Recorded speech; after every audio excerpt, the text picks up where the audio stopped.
Matt, October 14th. We've got some fun national days today. Oh, yeah. Okay, so we don't highlight these national days all the time, just when they're especially compelling, right? Right. Okay. Right. All right. Today, National Dessert Day. Oh, okay.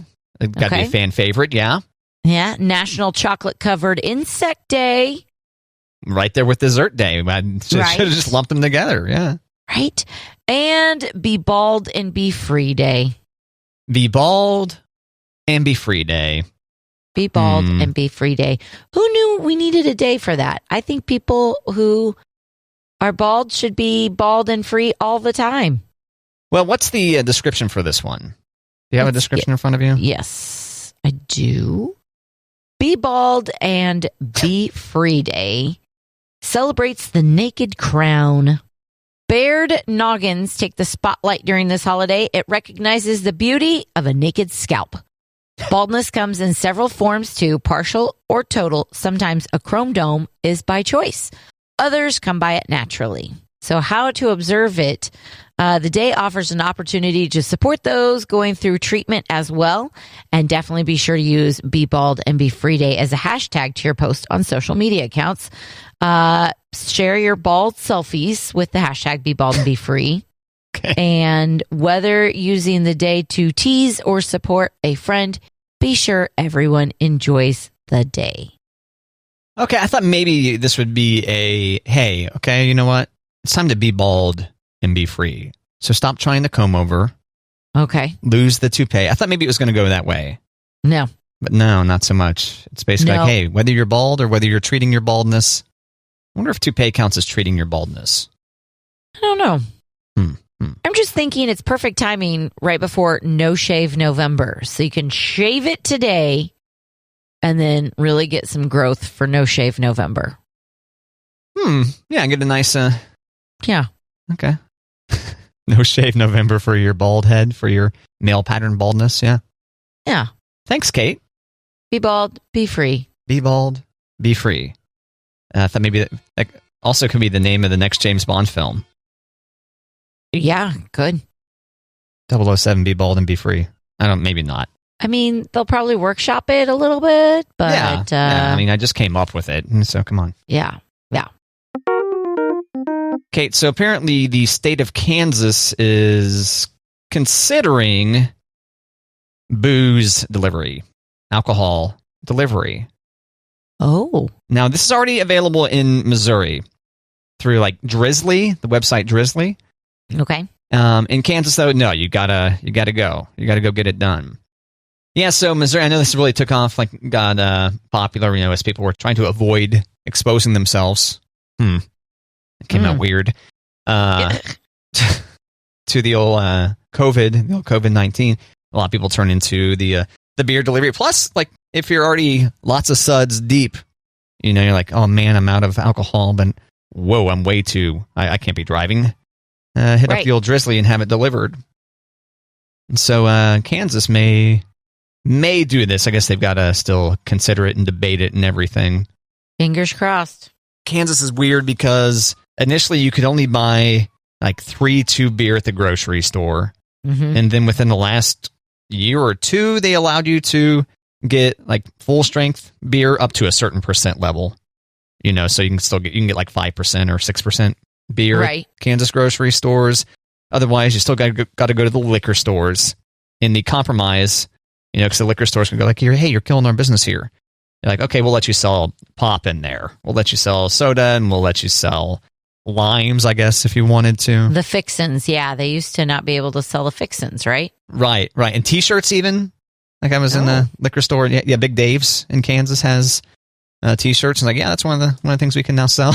Oh, okay. Okay. All right. And you're not going to buy vodka at the grocery stores either. You still, for the strong stuff, you still got to go to the liquor store. And then, I get it. A whole bunch of business owners we started up these liquor stores with the idea that you had to go to a liquor store to buy booze, and now you're going to let the grocery store sell all of it. So it makes sense, I guess, that they said, okay, sorry, grocery stores, you can't sell booze, really. You can't sell hard alcohol or really strong beer, to kind of placate those people. But The beer delivery, a different thing. So I thought, well, let me look to see. So I typed in the radio station's address because I've never had beer delivered. Have you? No. Okay. So at Drizzly, I typed in the radio station's address here, right? And they've listed local beer. Guess what the number one item is for local beer, Kate? What? Oh, you give up? Local? Boulevard. Bud Light is in first position. When you said local, I thought it had to be like... That's what I thought too. Brewed here, but Bud Light. Okay. Right, so the first position is Bud Light, then Busch Light, then Budweiser, then Michelob Ultra, then Bud Light Platinum, then Natural Light, then Bud Light Lime, then Busch Beer, then here you go, Boulevard Unfiltered Wheat in the 9th position. What's the upcharge, Matt? A 6-pack of Boulevard, 12-ounce bottles, is $9.45. It's a $19.99 minimum and a $5 delivery fee on that. Okay. So $10 for a 6-pack and then tack on the $5 delivery fee. So not horrible. But you have to spend $19.95 to get it, right? Right. So you probably want to stock up a little bit. Well, I mean, actually, I guess you would have no choice. They're not going to deliver it to you if you don't spend at least that much. Right. But local beer. Because, we do have a couple nice breweries in downtown. You got like River Bluff Brewing and then Angry Swede. They need to figure out how to get into this delivery channel here. Or I suppose I could holler at them and be like, hey, is there any chance you could deliver me some alcohol? There you go. I don't know. But drizzly.com. Now, I haven't found myself in the position yet to order off this. But it would be nice, if you enter a Kansas address, it says not yet available in your area, and sign up for updates. And my guess is, we'll send you updates once your legislature gets it together. Don't call us, we'll call you. Yeah, exactly.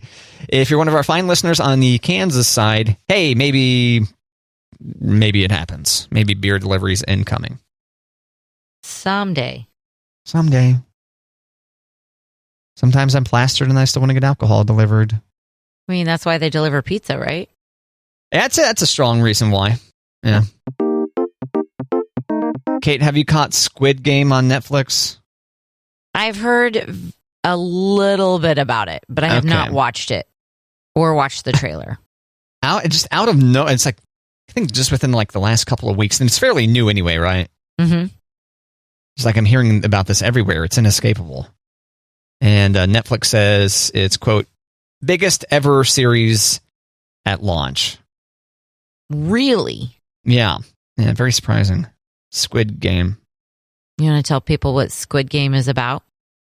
Okay, from what I've heard, it is... first off, it's a drama. It's fictional, right? So it's not an actual like game show. Right. But it's like is it like a Hunger Games-ish kind of I think deal? Like, it's a game show where maybe you end up shot or something? Right? Am I describing this the way that you think it? I thought it's a game show, and if you lose, you die. Yeah, that's the impression I got, yeah. Okay. Since debuting on Netflix September 17th, Squid Game has reached the number one position on the streaming service in 94 countries. Every country in the world where the service features a top 10 list, the company's spokesperson said. Additionally, the show has held the number one position for 21 days in the U.S., shattering the record for a non-English language title. Oh, I didn't know it was foreign. Yeah. So you can turn on subtitles. Yeah. Out of South Korea. Oh. Yeah. I did see a Squid Game Toy Story parody. It was like a quick little... it was not sanctioned by Disney Pixar. Somebody else made it, but it was like red light, green light. And I think it was Buzz Lightyear who ends up losing the game. Womp womp. Did you? Yep, womp womp. Did you watch it? Yeah, it was really short. And is this convincing animation that you saw? It was very convincing animation. Let's see if I can find it. Okay. Meanwhile, looking at the Wikipedia for Squid Game, is a South Korean survival drama television series streaming on Netflix. The series centers on a contest where 456 players drawn from different walks of life, but each deeply in debt, play a set of children's games with deadly penalties for losing the chance to win a prize, big old cash prize. So that the Wikipedia description of Squid Game, since neither I nor Kate have seen this show. No. But I've heard about it all over the place. Inescapable. Hey, it just doesn't seem up my alley. Are you over there reading books still? Yeah. Look at you go. I know. Look at you. Are you watching anything? No.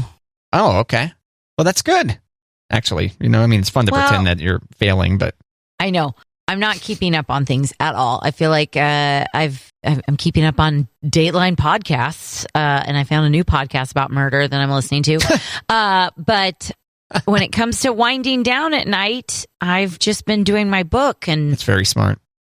Well, it is, but at the same time, if I turn on TV, I can at least fold some laundry. If I turn on the TV, I could, I feel like I can multitask. But I don't want to multitask. When it's time to wind down, it's time to climb in bed and grab my book and then I'm not even leaving my lamp on. I'm taking the book light to bed so that I don't have to roll over and turn off my lamp. I can just click the lamp and then go to sleep. Is this your headlamp that you strap to your face? It kind of looks like one of those, but no, it's like a little... Designed for books. Yeah. Clamps onto the book itself. Yeah. So is your house just a sty then, since you're... My laundry is folded. It's just not put away. Oh, that's pretty good. Folded. Yeah. Except for I'm running out of baskets for clean laundry. Because they're all full of folded clothes. They're all full of folded clothes. So you need to watch more TV so that you can do a better job cleaning somehow? Yeah. Wow, okay. So I can put my laundry away. I need to, have some TV on there, yeah. Yeah. You could have your podcast in as you're working around the house too, right? I do that sometimes, yeah. Okay. Especially if kids are working on homework or something, and we don't have the TV on. I'll just put in my podcast or whatever. But we haven't been doing as much TV lately, Matt. I don't know if you and I talked about this, but my youngest had a concussion last week. We have not talked about it on the air, I don't think. Yeah, so she has not been able to do screens, which I didn't think that was going to be that hard. But, she during the Chiefs game over the weekend, we built her a little tent so she could still be with us in the living room. God. But not watch TV. Wow, even TV counts. Yeah, even TV counts. So she has not watched any TV Yeah, I could see if you have an iPad up to your face how that might not be good for your concussed brain, but wow, TV too. Yeah. And she hasn't been able to, they do screens at school, and she hasn't been able to do that either. She's only been able to take books out for recess. She has to sit out at PE. So we're hoping to get her cleared so that she can watch TV again. Poor Elliot. Poor Elliot. She said, so what was she doing in her tent? Coloring. Okay. She could color in her tent, but she wanted to be with us, but she also wanted to hear the Chiefs game, so. That's cute. Yeah. What other activities has she taken up since, because it's been over a week now, right? Yeah. Well, she couldn't read at first. Like they said, don't even read. So I was reading, I went to the library a couple of times and got armfuls of picture books so that I could read to her and she could look at the pictures, but she wasn't supposed to get her, because my girls are good readers. They really are. They're good readers. So she couldn't read her books herself. Jeez. So I got some picture books, and she's done some coloring. She's done some, we did some beaded bracelets, which is, it's busy work. They get thrown away eventually. It's not a masterpiece, but it takes up time and hand-eye coordination. Thrown away eventually. I mean, after I see them on the counter or on the floor, unless they were making them for someone specifically. I'm just picturing you just putting your hand on the counter and just sliding them into the trash can. Yes. See you. Okay. Yeah. Yeah. we've got a problem with books that if they leave their books out, I'm like, I've got a box by the door that I say it's the box donation book. The book donation box. Uh-huh. Like if I see any books laying out that doesn't belong to the library, I'm putting it in the donation box. And they're like, no, don't donate our books. It's a good threat. Yeah. It's empty, but. Have you considered some leeway for Elliot since she's concussed? No. Okay. Don't leave your books around. Yeah. No, she's reading now, but like she was wearing sunglasses a lot. Right. Because it was too bright at school. And it's such a cute picture, but I understand. I know. That's not fun. They're like wannabe Ray-Bans, so she thinks she's hot stuff. She probably is. She probably is cool. She thinks she's hot stuff. Yeah. So hopefully get her cleared today. Sunglasses inside. Watch out. Future's so bright. I wear my sunglasses inside, right? Is it inside? No, it's at night. I think it's at night. Yeah, it is. But thank you. I'm like, wait a second. I was taking liberties. Thank you. Yeah. I was too busy like doing the sidestep and snap 80s dancing. Yeah, I'm impressed with how quickly you're able to spring into dance mode there. That's awesome. Oh, yeah. Hey, Matt, you're on Twitter a lot. Too much. Yeah, because I don't even use the official app. I use a third-party app which presents every single tweet that I follow. So I've got an unhealthy relationship with Twitter. I need to work on it. It's gotten better since I stopped following news people, though. Yeah. And follow video game people instead. It's far less stressful. Are you familiar with the new feature called Soft Block? Soft Block? No, I don't think so. Okay, Twitter has introduced a new feature called Soft Block, which allows members to remove followers from their account without blocking them. Oh, okay. Okay, so those who have been removed won't be able to see any posts or retweets from your account. And the only way they might think something is up is if they go to your profile and see like, oh, I'm no longer following this person. And then they could refollow you, I assume? Well, I think they just think that, oh, you haven't tweeted anything in 3 months since the soft block. I'm curious if that would work with, because this does sound familiar now that you mention it. I'm curious if someone else were to retweet that person, would you see it? And then you'd be like, huh. Or if you end up at their profile page a different way and see like the follow button. So, Now, I did see that they just started testing liking comments and downvoting comments. On Twitter? Yeah, so someone tweets something and then there's a response and you're like, I don't think that's a cool response. Thumbs down. Boo. Yeah. So they're trying to figure out how to do stuff, but that's very much like Reddit. You familiar with Reddit? You ever end up on Reddit? I'm not familiar. I just know the very popular Reddit thread that sometimes bleeds over to other things that I look at. Am I the a-hole thread? Oh. Isn't that popular on Reddit? Okay.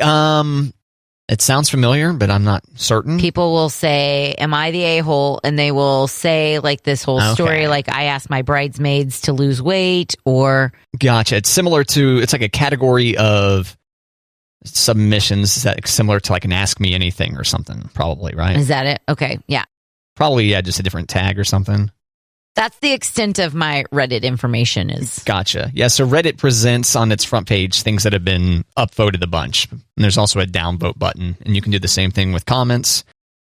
And users get good karma. Karma is what it's called. Oh. When people are liking your stuff and sharing your stuff and stuff, yeah. Okay. We're learning about all the social medias today. All the medias. Mm-hmm. Kate, did you see that Disney Plus is doing a reboot of Home Alone? I feel like I've heard who's in it, but I don't know the concept. It's called Home Sweet Home Alone, and the trailer for the reboot introduces 10-year-old Max Mercer, played by Archie Yates from Jojo Rabbit. Okay. who is accidentally left behind while his family travels to Tokyo for the holidays. At first, Max is delighted to learn that he has the entire house to himself and spends his time jumping off a trampoline with a medicine ball. But when two married robbers, portrayed by Ellie Kemper and Rob Delaney, try to break into his home, Max crafts a plan. Quote, "This is my house. I have to defend it." Now, isn't that a word-for-word lift of a quote from Home Alone? This is my house. I have to defend it. I think so. I think it's a Kevin McAllister original. Comedy also stars Kenan Thompson, Tim Simons, Aisling B. Aisling. Aisling B. Yeah. Did I pronounce that? Okay. Pete Holmes, amongst the Chris Parnell. It's got some names in there. Ellie Kemper, Rob Delaney. Those are names. I mean, certainly they wouldn't sign up unless, I mean, maybe they're signing up for things like so that their kids can watch it and this is something fun, but for us who grew up with it, we're going to be like, this is trash. That's what I'm thinking. I'm prepared to be annoyed by this film. Oh. But Kenan Thompson, Aisling B., Pete Holmes. I mean, he only signs up for the best projects, right? Right. Yeah. High standards. Right. Screenplay was written by Saturday Night Live's Mikey Day, as well as Streeter Seidel. Film was directed by Dan Mazer. I'm not familiar with those names. Me neither, but how could you not trust a name like Streeter Seidel? Yeah, it's pretty cool sounding. Yeah. So Disney Plus, Home Sweet Home Alone, out November 12th on Disney Plus. Yeah, here real soon. Just in time. Yeah. I was afraid we were going to have to wait. Like they're in the works. No, it's ready to go. Yeah, nearly here. Home Sweet Home Alone, which sounds very much like a direct lift of the original film. Which the best thing about this story, Kate, is that it reminds me I need to watch Home Alone. I know. The original, Macaulay Culkin. There's already a trailer, Matt. For Home Sweet Home Alone? Gonna have to watch that. Yeah. Oh, yeah, there you go. Bookmark it and get your popcorns ready. Gonna have to watch that. I don't know. You don't know? I don't know. I don't know. You think you'll watch this? Fun family romp? I'm gonna watch the trailer and find out if I'm gonna watch it. Oh, okay. I mean, it might be something that like, hey, girls, here's something that you can watch. That'd probably be a wholesome thing to watch there. Oh. I mean, I guess they could introduce things that didn't exist when the original Home Alone came out. Right. To the plot. Maybe he's like using an app or something to ensnare the burglars. Or smart speakers. Ooh, using smart speakers to fool them. Yeah. There's some 21st century things that could add to Home Alone to make it not basically the exact same film. Yeah, he doesn't go to the grocery store. Right. Because he has groceries delivered. There you go. Mm-hmm. Yeah. Okay. Don't knock it till you try it. Right. Kate, are you hyped for the new Adele? I am. I'm excited for new music from her. Yeah, so her new single, Easy on Me, is out, quote, tomorrow. It's actually out midnight Adele time, in the UK. Midnight Adele time. So earlier than that here, so you'd actually be able to first start getting it tonight. And she's sharing more and more. A lot of people think that it will be called 30. In fact, there's been big advertisements with just the number 30 up because her previous albums were 19, and then 21, and then 25. The numbers all relating to the year she was when she wrote the album. Right. How old she was when she wrote the album. Which means she started writing this album a long time ago. Right? Because how old is Adele? Let me look this up real quick. Adele. Because it's been delayed multiple times. Yeah, I was thinking there's been some delays. Yeah, so she's 33 now. Okay. And talking to Vogue, she said, I feel like this album is self-destruction. Then self-reflection. And then sort of self-redemption. But I feel ready. I really want people to hear my side of the story this time. Nice. Yes, 6 years between singles and lots of years between albums. And a lot's happened. She got married. She had a baby. She got divorced. She's lost a lot of weight. And she's gotten a lot of flack for losing weight. Isn't that crazy? Yeah, it's been a bit much. Right. She's on the cover of Vogue for both UK and The United States? The U.S. Yeah. I almost said New York Vogue. The U.S. Vogue. Double covers for Adele. Look at her go. So she's on both, but... right. And they're thinking maybe her album will be out. Have you heard this? Have you heard the date? No. Have you heard the speculation, or should it have just been me? Okay. November 19th? Oh. And the speculation on this is because originally that was when the Taylor's version of her album Red, her re-recording of Red, was originally supposed to come out on November 19th. And then Taylor was like, hey, guess what? Moved it up a week. And then the internet was like, oh, that must mean that she didn't want to compete against Adele. She wanted to get out of Adele's way. Yeah. I didn't want Adele, because it is kind of hard to expect your re-recording of your old album to be able to outperform a brand new Adele album. Correct. And Taylor did that with a Paul McCartney recently. On one of her other... Paul McCartney and Taylor were supposed to release on the same day, and she backed off a week. Instead of going earlier the same day, she let Paul McCartney have that day, and she backed off, I think, a week. Interesting. On one of her re-recordings or on one of her new albums from last year? It must be a re-recording because it was not that long ago, but she did have a lot of albums out recently, didn't she? I know it was Paul McCartney's latest album. Gotcha. Yeah, it's interesting because, so many of these artists are like, sorry, the music I thought I was going to get to you, I have not been able to do because I haven't been able to get into the studio with the appropriate people and all that.